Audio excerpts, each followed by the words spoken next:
Good morning, everybody. Welcome to Mental Health and Healing 101. My name is Carolyn.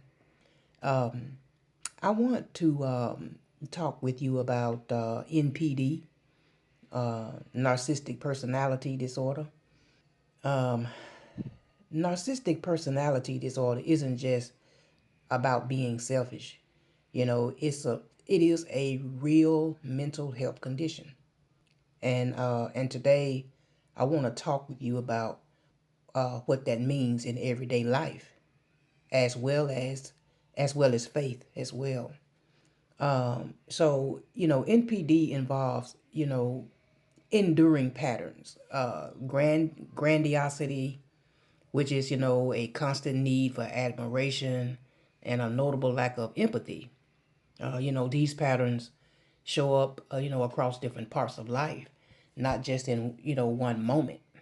But on the biblical side of it, scripture invites us to toward humility and love for our neighbor.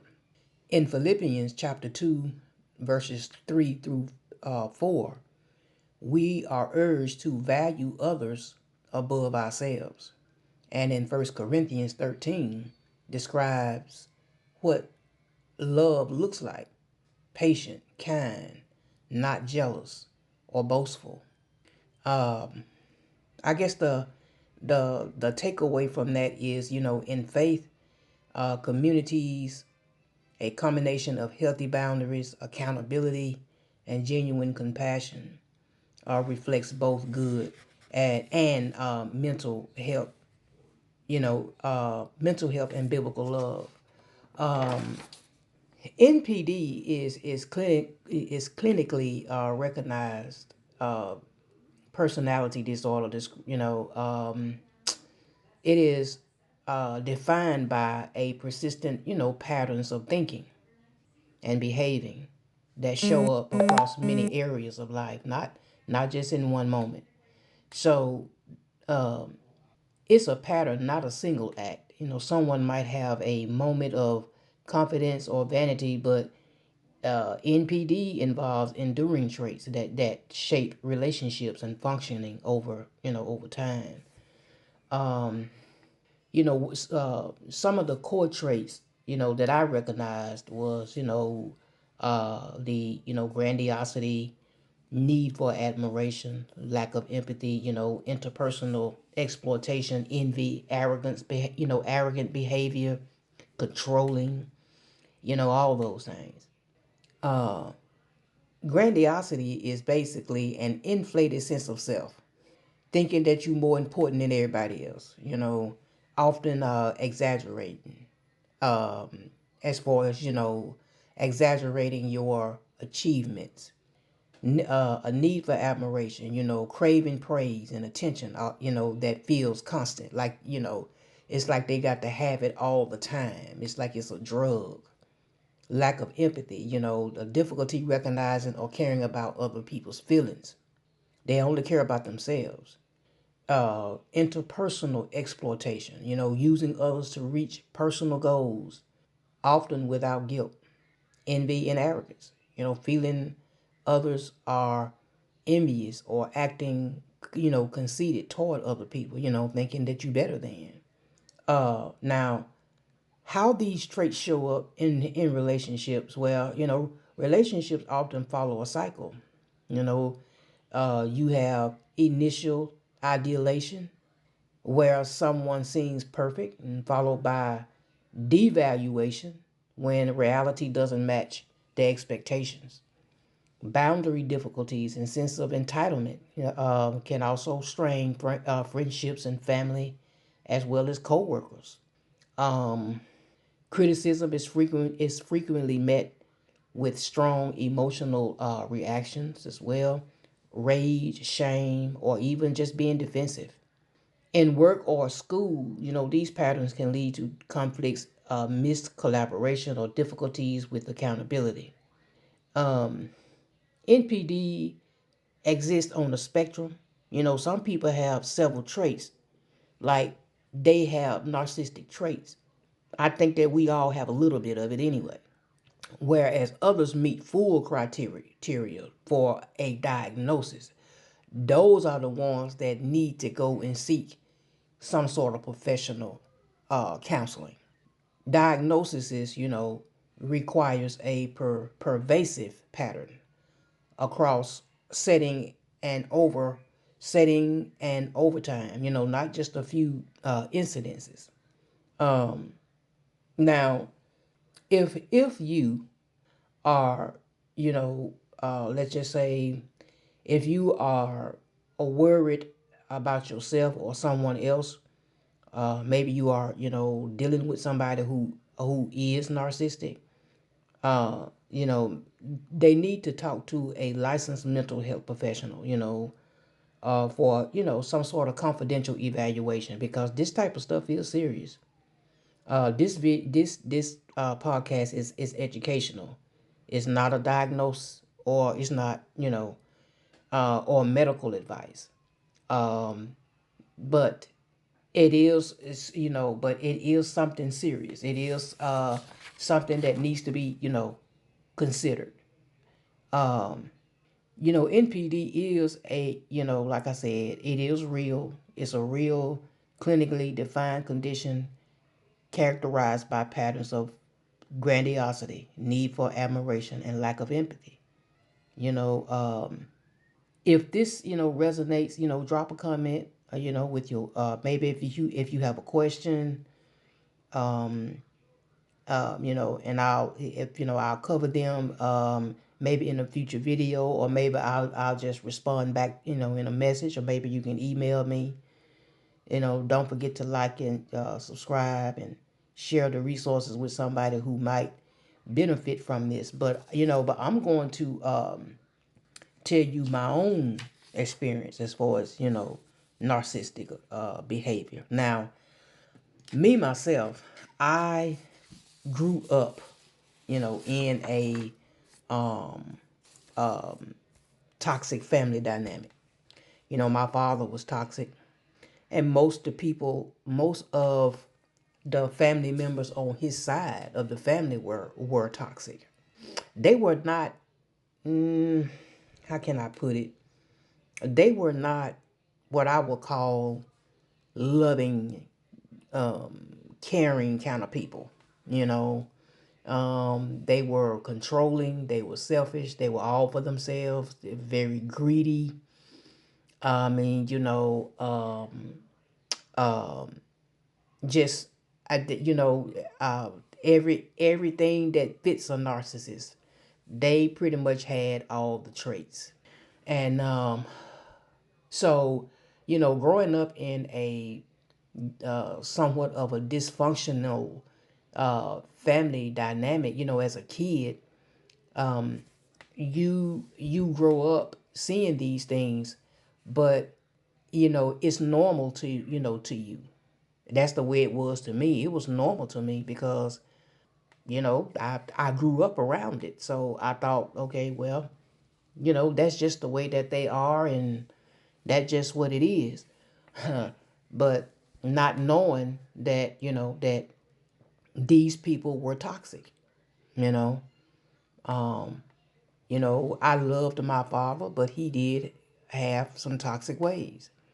And I have siblings who have toxic ways. I have an older brother. He's he's he's somewhat of a tyrant. I just say that. It's not easy trying to deal with someone like that. It's not easy trying to live around someone like that.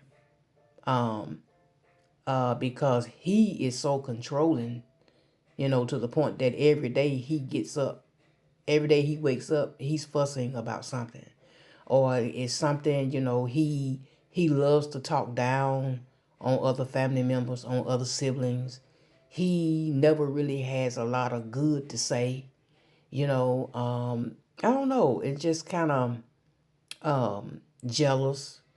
I picked up on that as well. He, jealous of other siblings, other family members. But I didn't actually come into what narcissism actually was until around 2019.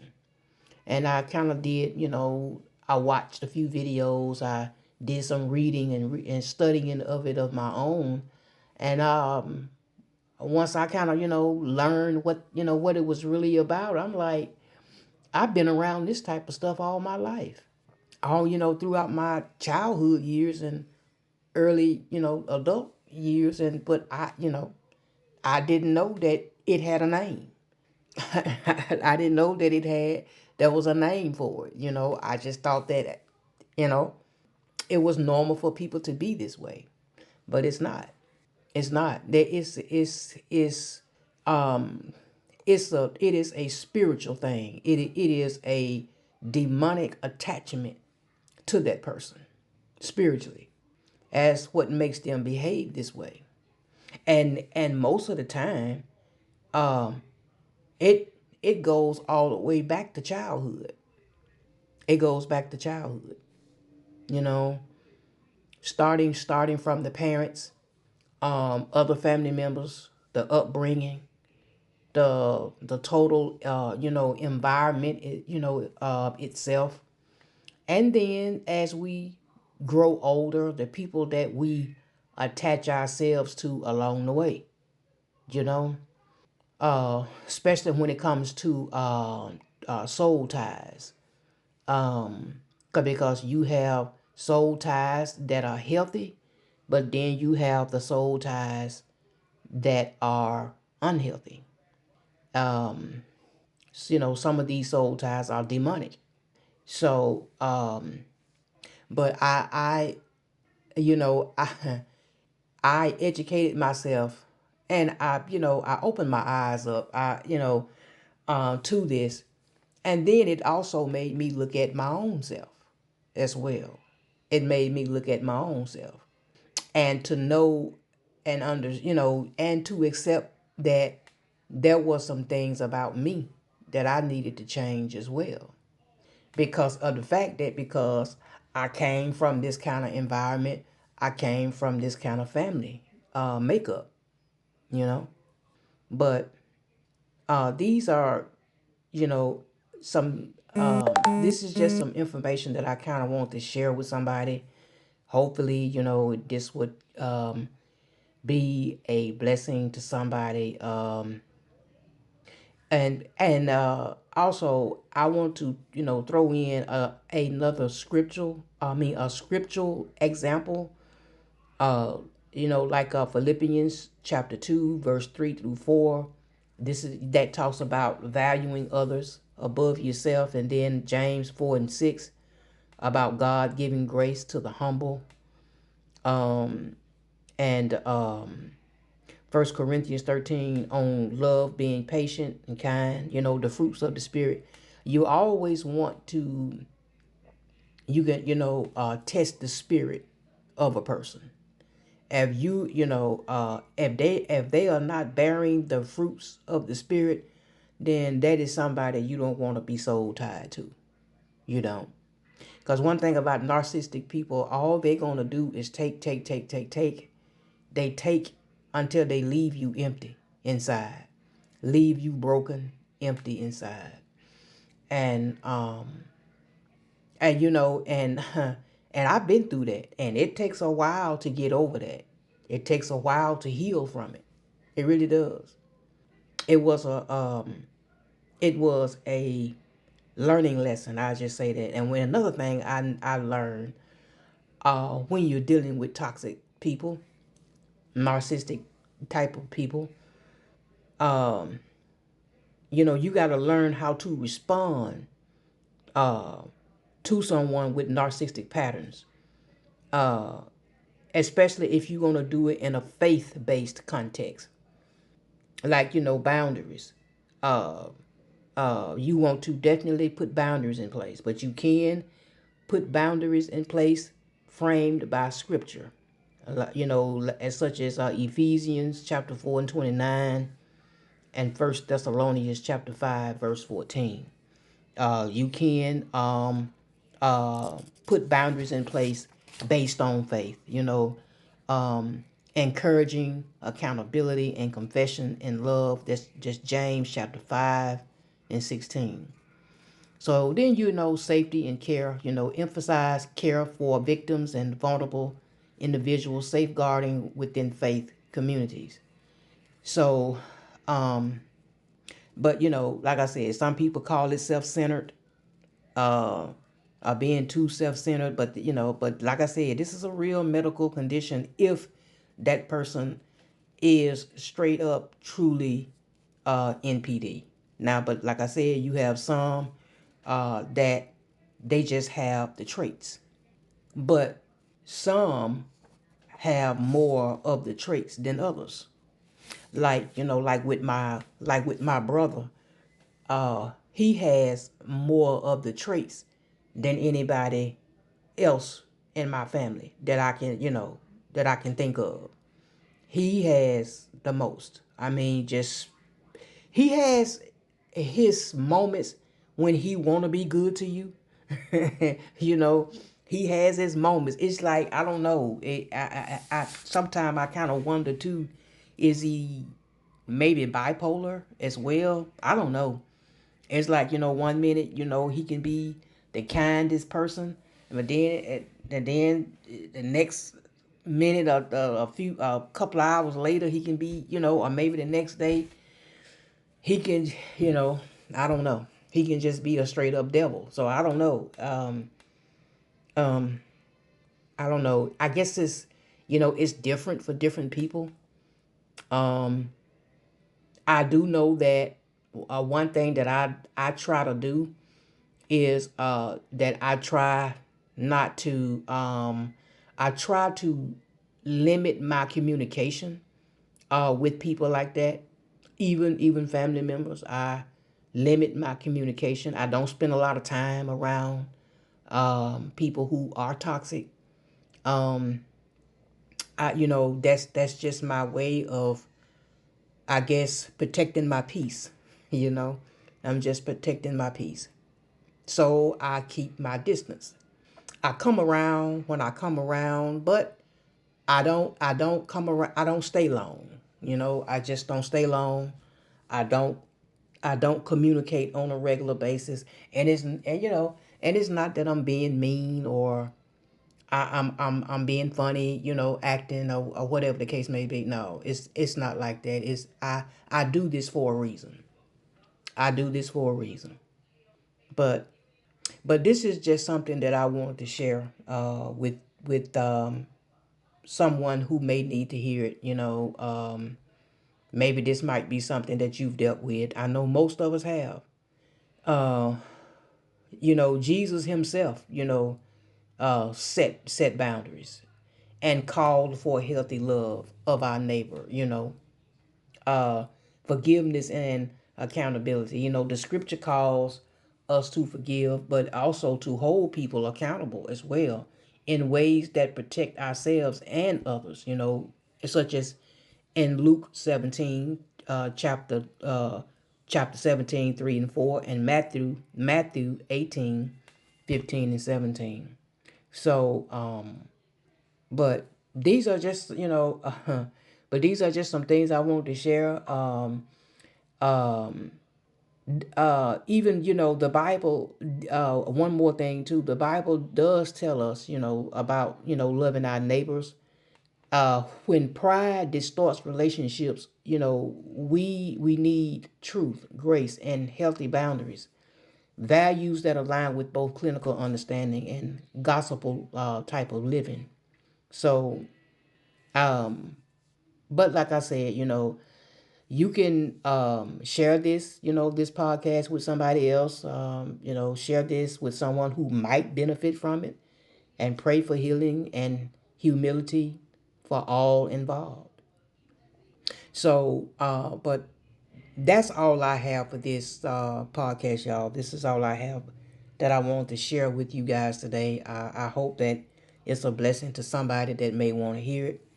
And like I said, like, share, and subscribe to the channel. Um, and I thank you guys for those who are watching or listening. All right. Bye bye.